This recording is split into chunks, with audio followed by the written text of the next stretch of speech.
I'm the costume designer for Peter and the Starcatcher, but I started my journey with costume design in my college career. And I assistant designed a few shows early on. Once I got to Boston College, I was offered the opportunity to design my first show, which for the first time, all my costumes would be materialized. Hello, and welcome to the costume wall. This is the amalgamation of all of the costumes in sketch form. Eventually they will be colorized. Eventually.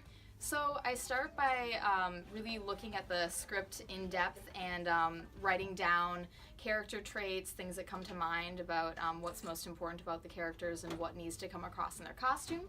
From there, I start to do pictorial research, which handy dandy Pinterest, which is extremely useful.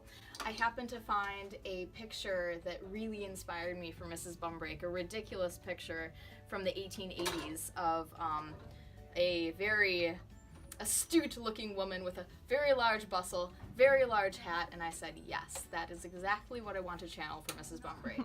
All of these are headdresses for the natives, which are each different types of pasta that have been enlarged and constructed out of foam and warbler and various other creative materials, and then painted and shaded to look dimensional, and then somehow affixed to all of these different wigs, whether that be by Velcro or other means.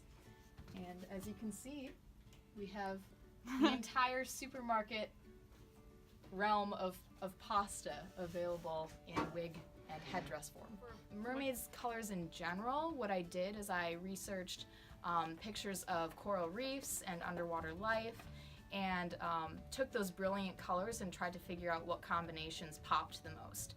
And once I went fabric shopping with Jackie, I was able to get swatches. If you want to come over here. Fabric selection is something that is complicated and exciting because what you have in your head may not actually exist in reality for fabric. So once you go fabric shopping, that really helps solidify colors and textures and patterns.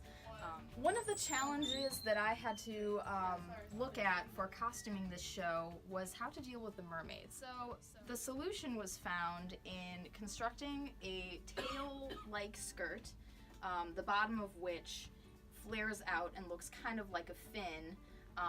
The secret is in this hidden hoop underneath. So it's almost like a very tiny hoop skirt at the very bottom that keeps the fin fabric from getting caught under the actor's feet. And if it hits just correctly above the ground as they're walking, it just kind of looks like they're gliding. So it's a little bit of an illusion of swimming, which closest we could get given that we don't have heelys.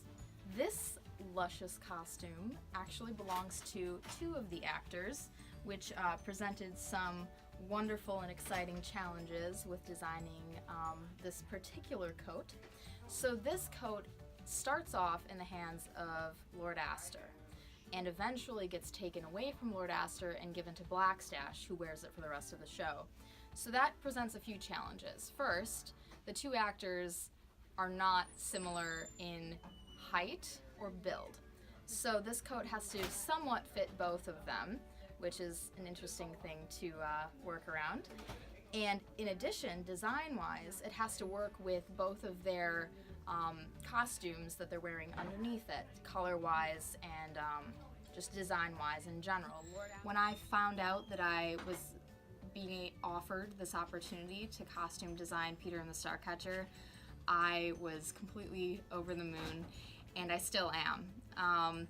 It's been an incredible ride, and I could not be more grateful. Peter and the Starcatcher, opening Wednesday. It's a swashbuckling adventure that you should not miss.